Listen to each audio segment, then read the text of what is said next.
एक समय की बात है, भगवान गौतम बुद्ध अपने शिष्यों के साथ बैठे हुए थे और उन्हें उपदेश दे रहे थे। तब उन्होंने अपने शिष्यों से कहा, क्रोध इंसान का सबसे बड़ा दुश्मन है। क्रोध करने वाला व्यक्ति खुद को हानि पहुंचाता ही है, लेकिन दूसरों को भी हानि पहुंचाता है।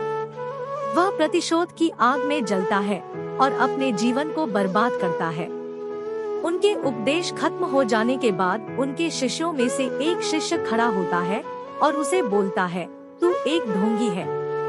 तेरी बातें मनुष्यों के रहन सहन से विपरीत है। तू जो भी कहता है उसे अपने जीवन में अनुसरण नहीं करता और दूसरों को यह सब करने कहता है। जब उसका वह शिष्य गौतम बुद्ध को उल्टी सीधी बातें कह रहा था, तब गौतम बुद्ध ने कोई प्रतिक्रिया नहीं दी और वे शांत बैठे थे। लेकिन ऐसे में वह व्यक्ति और भी ज्यादा गुस्सा हो गया और गुस्से में आकर उसने गौतम बुद्ध के मुंह पर थूक दिया। इसके बाद भी महात्मा गौतम बुद्ध को गुस्सा नहीं आया और वे शांत थे।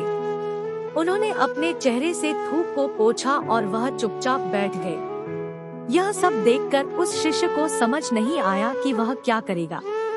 गुस्से में आकर वह उस जगह को छोड़कर चला गया और अगले दिन अपने घर पहुंचा। जैसे ही वह अपने घर पहुंचा, तब तक उसका दिमाग शांत हो चुका था।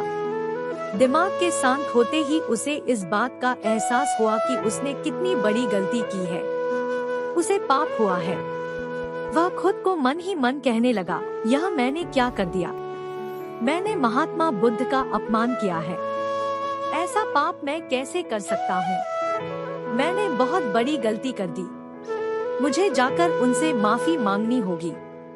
यह कहकर वह तुरंत ही गौतम बुद्ध के पास चला गया, लेकिन गौतम बुद्ध उस स्थान पर नहीं थे।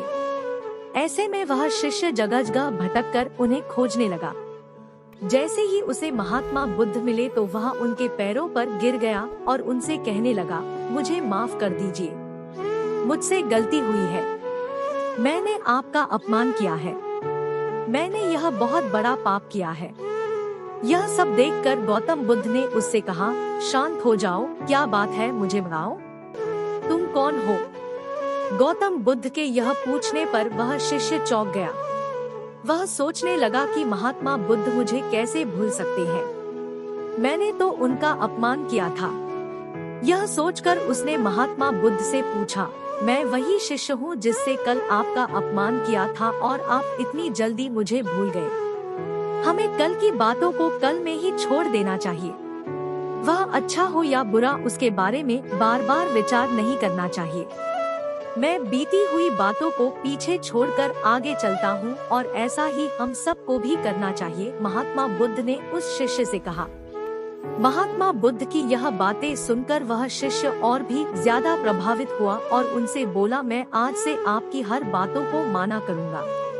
इस कहानी से हमें यह सीख मिलती है कि क्रोध करना इंसान के लिए सबसे खतरनाक है। यह मनुष्य का सबसे बड़ा दुश्मन है जो उसे बर्बाद कर सकता है। इसलिए मनुष्य को कभी भी क्रोध नहीं करना चाहिए। इस कहानी से हमें यह भी सीख मिलती है कि बीती हुई बातों को हमें भूलकर आगे बढ़ना चाहिए। अगर कोई मनुष्य अपनी बीती हुई बातों पर ज्यादा ध्यान देता है तो उसका ध्यान पूरी तरह से भूतकाल में लगा होता है और वह इंसान कभी भी आगे बढ़ने की और विचार नहीं कर पाता। इसीलिए हमेशा पुरानी बातों को छोड़कर आगे बढ़ने की सोचे।